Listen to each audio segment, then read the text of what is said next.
فرماتے ہیں۔ حضرت عمر رضی اللہ تعالیٰ عنہ کے تعلق سے آتا ہے کہ آپ جب مال غنیمت تقسیم فرماتے، ایک مرتبہ مال غنیمت تقسیم فرما رہے تھے، حضرت امام حسین رضی اللہ تعالیٰ عنہ کی باری آئی، آپ نے بہت زیادہ عطا فرمایا مال غنیمت، اور آپ کے صاحبزادے بھی تھے حضرت عبداللہ، ان کو بھی دیا مگر کم دیا، اتنا نہیں دیا جتنا بنتا تھا اتنا دیا آپ نے ان کو۔ حضرت عبداللہ ابن عمر جو آپ کے صاحبزادے ہیں، جلیل القدر صحابی رسول ہیں اور حضور کے اصحاب میں سے ایک عظیم پہچان آپ رکھتے ہیں، انہوں نے اپنی والدہ سے جا کے شکایت کی کہ والدہ محترمہ، آج میرے والد گرامی نے حضرت حسین سے مجھے کم دیا ہے، جبکہ عمر میں برابر ہیں وہ یا مجھ سے چھوٹے ہیں۔ میں نے دیکھا اور کئی بار دیکھا ہے کہ جب میری باری آتی ہے تو مجھے کم دیتے ہیں اور ان کو زیادہ عطا کرتے ہیں اور ترجیح دیتے ہیں، جبکہ میں ان کا بیٹا ہوں، وہ امیر المومنین ہے، خلیفۃ المسلمین ہے، اس کے باوجود مجھے وہ ترجیح نہ دیتے، مجھے کم دیتے ہیں بلکہ ان کو زیادہ دیتے ہیں۔ ان کی والدہ نے کہا کہ ٹھیک ہے، آج اگر تمہارے والد گرامی کا مزاج ٹھیک رہا تو میں ان سے اس کے بارے میں دریافت کروں گی کہ آپ اپنے بیٹے کے ساتھ ایسا سلوک کیوں کرتے۔ حضرت عمر فاروق رضی اللہ تعالیٰ عنہ مشغولیات اور مصروفیات سے فراغت کے بعد جب رات میں گھر میں داخل ہوتے ہیں تو پہلے ان کی والدہ یعنی ان کی اہلیہ حضرت عبداللہ کی والدہ حضرت عمر کی اہلیہ ان کا چہرہ دیکھتی ہیں کہ کیا میں ان سے کچھ سوال کر سکتی ہوں کہ نہیں کر سکتی ہوں، کیونکہ حضرت عمر رضی اللہ تعالیٰ عنہ کا غضب بھی بہت مشہور تھا۔ ان کا غضب ایسا تھا کہ اس وقت کے بادشاہ کے دلوں میں آپ کا غضب طاری رہتا ہے۔ اس وقت کے جو طاقتور بادشاہ تھے وہ بھی حضرت عمر کے نام سے کانپتے تھے۔ تو آپ نے دیکھا، ہمت کر کے آپ کے اہلیہ نے پوچھا کہ ایک شکایت ہے کہ جب بھی آپ نوازتے ہیں، جب بھی دیتے ہیں اور مال غنیمت تقسیم کرتے ہیں تو اپنے بیٹے کو کم دیتے ہیں اور حضرت حسین کو زیادہ دیتے ہیں۔ اتنا سننا تھا کہ آپ کے چہرے پہ جلال آ گیا اور کہا بلاؤ بیٹے کو، بلاؤ، وہ کدھر ہے؟ آپ نے فرمایا بس یوں ہی وہ کہہ رہا تھا، باقی کوئی بات نہیں ہے، میں نے سوچا کہ آپ سے ذکر کر دوں۔ کہا نہیں، اسے بلاؤ۔ جب حضرت عبداللہ کو بلایا گیا تو آپ نے اپنے بیٹے سے پوچھا بتاؤ تمہارے نانا کون ہیں، تمہارے والد کون ہیں، تمہاری والدہ کون ہیں؟ کیا تمہاری والدہ حضرت فاطمہ زہرا ہے؟ کیا تمہارے والد حضرت علی المرتضیٰ ہے؟ کیا تمہارے نانا جو ہے وہ حضور اکرم نبی کریم صلی اللہ علیہ وسلم ہے؟ تم بتاؤ اپنے بارے میں۔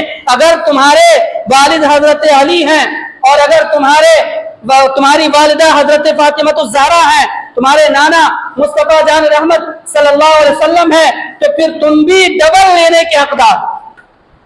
یہ جو کچھ دیا ہے انہی کا صدقہ ہے، انہی کے صدقے سے میں نے ان کو دیا ہے، کچھ زیادہ نہ دیا بھی زیادہ اور عاجزی کا اظہار بھی آپ دیکھیں۔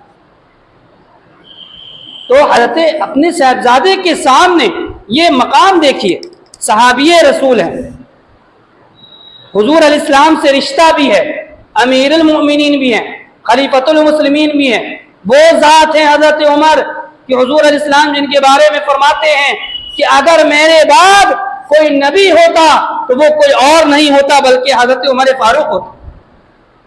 وہ تعریف کر رہے ہیں اہل بیت کی فضیلت اپنے بیٹے کے سامنے بیان کر رہے ہیں، اپنے بیٹے کے سامنے امام حسین کی فضیلت بیان کر رہے ہیں، اپنے بیٹے کے سامنے حضرت فاطمہ الزہرا کی فضیلت بیان کر رہے ہیں، اپنے بیٹے کے سامنے حضرت علی کرم اللہ تعالی وجہ الکریم کی فضیلت بیان کر رہے ہیں، ان کے نانا جان کا قصیدہ پڑھ رہے ہیں۔ یہاں سے محبت کا اندازہ ہوتا ہے کہ کس قدر والہانہ محبت تھی اہل بیت اطہار سے اور ان کے صاحبزادگان سے، صحابہ کرام۔ اور بہت سارے لوگوں کا جو ذہن ہوتا ہے نا وہ نگیٹو ہوتا ہے، ہمیشہ نگیٹو کی طرف جاتے ہیں، پازیٹو کی طرف وہ نہیں جاتے۔ انسان ہے، طبقہ ہے، قبائل ہیں، تو کچھ نہ کچھ باتیں تو ہوتی، لیکن ان باتوں کو ذکر کر کے الزام لگا دینا یہ کتنا بڑا گناہ ہے۔ یہ کتنا بڑا گناہ ہے کہ آپس میں معاذ اللہ اختلافات تھے یا اس طرح کی باتیں تھیں، یہ سب جو ہے وہ بیکار کی بات ہے. اور ہمارا یہ طریقہ ہونا چاہیے کہ جو مقام حضور علیہ السلام نے صحابہ کرام کا بیان فرمایا اس مقام کو تسلیم کرے اور اس مقام پر ہم قائم رہیں. اس مقام کو تسلیم کریں. جو مرتبہ بیان کر دیا اس مرتبے کو دل سے تسلیم کریں اور ذرہ برابر بھی ان زوات کی بارگاہ میں بے ادبی نہ ہونے پائے یا لب نہیں کھلنے پائے. لب کھلنے نہیں پائے. اسی طرح سے اہل بیت کی جو شان بیان کر دی گئی کہ ہماری ذمہ داری ہے کہ اس شان کو اس مرتبے کو تسلیم کریں اور ذرہ برابر بھی ان کی بارگاہ میں کسی طرح کی بے ادبی ہونے نہیں پائے، نہ عمل سے نہ قول سے. یہ ہمارا طریقہ ہے اور اسی طریقے پر قائم رہنے کا حکم دیا گیا ہے. صحابہ کرام کو حضور اسلام نے ستاروں کے مانند فرمایا اور اہل بیت کو کشتی نوح کے مانند فرمایا کہ تم اس میں سوار ہو گئے تو نجات پا. اب معاملات تو کچھ نہ کچھ ہوتے ہی، لیکن یہ ہماری ذمہ داری نہیں کہ ہم فیصلہ کریں. جو بھی باتیں ہیں اللہ تعالیٰ فیصلہ فرمائے. وہ احکم الحاکمین ہیں، وہ فیصلہ فرمانے والا. کیونکہ حضور علیہ السلام نے اپنی ہر محفل میں صحابہ کرام اور اہل بیت کی تعریف کی.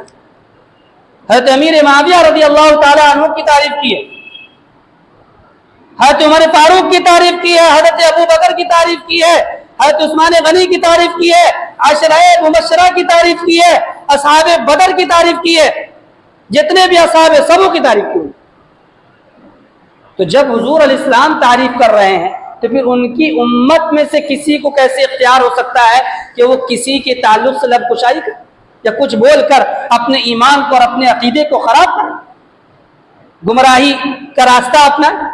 اس لیے سبوں کی عظمت اپنی جگہ مسلم ہے اور سبوں کی عظمت کو سمجھنا اور برقرار رکھنا یہ ہر مسلمان امتی کے لیے لازم و ضروری ہے. اور آپ دیکھیے کہ حضور علیہ السلام کا خود صحابہ کرام جلیل القدر حضرت عبداللہ ابن عباس رضی اللہ تعالیٰ جلیل القدر صحابی رسول بھی اور اہل بیت میں سے بھی، صحابی رسول بھی ہے اور اہل بیت میں سے بھی ہے. آپ تشریف لے جا رہے ہیں، اچانک ایک صحابی رسول آتے ہیں گھوڑے پر سوار اہل بیت سے ہیں اور جب ملاقات ہوتی ہے اور مسافہ کرتے تو آپ ہاتھ کو چوم لیتے اور وہ گھوڑے سے اتر جاتے ہیں ان کے احترام کے لیے. انہیں کہا کہ تم گھوڑے سے کیوں اترے، تم تو صحابی رسول ہو. انہوں نے کہا میں صحابی رسول ضرور ہوں مگر اہل بیت آپ حضور کے خانوادے سے ہیں، آپ کے احترام کے لیے میں نیچے اترا. وہ ہاتھ چوم لیتے ہیں. وہ کہتے ہیں میرا ہاتھ کیوں چومتے؟ کہا آپ عالم دین ہیں، فاضل دین ہیں، آپ کو اللہ نے علم کی دولت سے نوازا ہے، حضور کی علم کا حصہ آپ کو عطا فرمایا، آپ علم میں ماہر اور کامل ہیں. تو دونوں ایک دوسرے کی نسبت کی بنیاد پر احترام کر رہے ہیں، عزت کر رہے ہیں اور فوقیت دے رہے ہیں. اور یہی طریقہ بتایا گیا کہ آپس میں جب کسی کو عزت دو تو کوئی نہ کوئی نسبت تلاش کرو. اور جب وہ پوچھے کہ بھائی میں تو کچھ ہوں نہیں، آپ میری عزت کیوں کر رہے ہیں، تو وہ خوبی بتا دو اس کو. میں آپ کے علم کی وجہ سے آپ کی عزت کر رہا ہوں، میں آپ کے ہنر کی وجہ سے آپ کی عزت کر رہا ہوں، میں آپ کی نسب کی وجہ سے آپ کی عزت کر رہا ہوں، میں آپ کی خدمت کی وجہ سے آپ کی عزت کر رہا ہوں اور آپ سے محبت کر رہا ہوں. کوئی نہ کوئی وجہ تلاش کرو. اور یہی ہمارا طریقہ رہتا ہے اور ہم معاشرے میں اس بات کو پھیلانے کی کوشش کرتے ہیں. ہم ایک دوسرے کا احترام، تو آپس میں احترام جو تھا اس کی مثال نہیں مل سکتی. یہ بات کے لوگوں نے یہ شوشہ نکالا کہ یہ معاملہ تھا وہ معاملہ تھا، ہمیں کسی معاملے میں نہیں پڑا.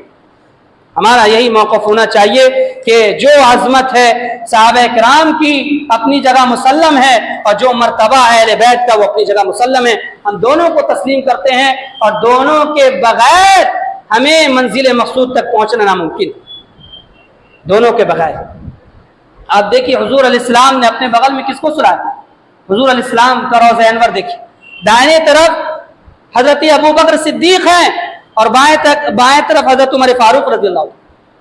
حضور فرماتے ذرا ان دونوں کی شان دیکھو، جب میں قیامت کے دن اٹھوں گا تو سب سے پہلے اٹھوں گا اور میرے ساتھ حضرت ابو بکر اٹھیں گے اور اس کے بعد حضرت عمر فاروق اٹھیں گے. میں ان دونوں کو لے کر جنت البقیع میں جاؤں گا اور وہاں جو 10,000 صحابہ کرام اور میرے اہل بیت آرام فرما وہ سب اٹھیں گے اور وہ سب میرے ساتھ میدان محشر میں حاضر۔ تو حضور کا مجمع دیکھیے، صحابہ کرام سے بھی خالی نہیں اور اہل بیت سے بھی خالی۔ جہاں حضور علیہ السلام نے اہل بیت کو اپنے قرب میں جگہ عطا فرمائی، وہیں صحابہ کرام کو بھی اپنے قرب میں جگہ عطا فرمائی۔ تو جو حضور علیہ السلام کا طریقہ ہے، جو حضور علیہ السلام کا پیغام ہے، اس پر ہمیں عمل کرنا ہے اور ہمیں کسی طرح کی کسی بات میں اور کسی گمراہی کی بات میں نہیں پڑھنا ہے۔ درود پاک پڑھیے، اللہم صلی علی سیدنا و مولانا محمد عبدک و نبیک و حبیبک و رسولک النبی الامی وعلی آلہ و اصحابہ وبارک وسلم صلاۃ و سلام علیک یا رسول اللہ صلی اللہ تعالی علیہ وسلم۔ اسی لیے قرآن مقدس میں دو مشہور و معروف آیت کریمہ صحابہ کرام کی فضیلت دیکھیں، محمد الرسول اللہ والذین معہ اشداء علی الکفار رحماء بینہم تراہم رکعا سجدا یبتغون فضلا من اللہ ورضوانا سیماہم فی وجوہہم من اثر السجود ذالک مثلہم فی التوراۃ ومثلہم فی الانجیل۔ پوری لمبی آیت کریمہ ہے، اللہ تعالیٰ نے 26ویں پارے میں اسے نازل فرمایا، اور دوسری آیت کریمہ 28ویں پارے میں والذین جاؤوا من بعدہم یقولون ربنا اغفر لنا ولاخواننا الذین سبقونا بالایمان ولا تجعل فی قلوبنا غلا للذین آمنوا ربنا انک رؤوف رحیم۔ اب ذرا مطلب سمجھ لیجیے، محمد رسول اللہ، محمد صلی اللہ علیہ وسلم اللہ کے رسول ہیں، اللہ کے رسول ہیں، تھے نہیں ہیں۔ آدم علیہ السلام تھے، حضرت نوح علیہ السلام تھے، لیکن حضور کے لیے جملہ ہے کہ محمد رسول اللہ، محمد مصطفیٰ صلی اللہ علیہ وسلم اللہ کے رسول ہیں، اس لیے کہ اب ان کے بعد نہ کوئی نبی آئے گا نہ کوئی رسول آئے گا، ان کے بعد کا زمانہ ان کا زمانہ ہے، ان کے بعد کی قوم ان کی قوم، ان کی امت، چاہے وہ کفر پر ہو چاہے وہ ایمان پر۔ محمد رسول اللہ والذین معہ اشداء علی الکفار رحماء بینہم، اور ان کے ساتھ جو رہنے والے صحابہ ہیں وہ کفار پر سخت ہیں، کفار پر غالب ہیں، کفار ان پر غالب نہیں ہیں، کفار پر وہ غالب ہیں۔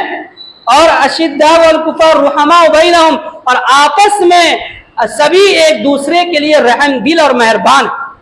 اللہ فرما رہا ہے یہ آپس میں ایک دوسرے کے لیے رحم دل ہیں، غضبناک نہیں اور مہربان ہیں، سب ایک دوسرے پر یہ کوشش کرتے ہیں کہ مہربانی ہو، احسان ہو، بھلائی ہو، تو آپس میں ایک دوسرے کے لیے مہربان۔ رحماء بینہم تراہم رکعا سجدا یبتغون فضلا من اللہ ورضوانا، اور ان کے پیشانی کو دیکھو گے کہ ان کی پیشانیوں میں سجدوں کے نشان، اور یہ ہمیشہ اللہ تعالیٰ کا فضل اور اس کی رحمت کی تلاش کرتے ہیں، اس کی رحمت کی تلاش میں لگے رہتے ہیں۔ اور پھر ایک مثال دی گئی، اور دوسری جگہ فرمایا والذین جاؤوا من بعدہم یقولون ربنا اغفر لنا ولاخواننا الذین سبقونا بالایمان، کہ جو بعد میں آئے ہیں وہ اللہ کی بارگاہ میں جب دعا کرتے ہیں تو اس طریقے سے دعا کرتے ہیں، ربنا اغفر لنا ولاخواننا الذین سبقونا بالایمان، اے اللہ ہماری مغفرت فرما دے، ہماری بخشش فرما دے، اور جو ہمارے بھائی پہلے ایمان لائے ہیں ان کی بھی بخشش اور مغفرت فرما دے، جو پہلے ایمان لا چکے۔ یہ ذمہ داری ہے کہ ہماری مغفرت فرما دے، جو ہم سے پہلے ایمان لائے ہیں ان کی بھی مغفرت اور بخشش فرما دے۔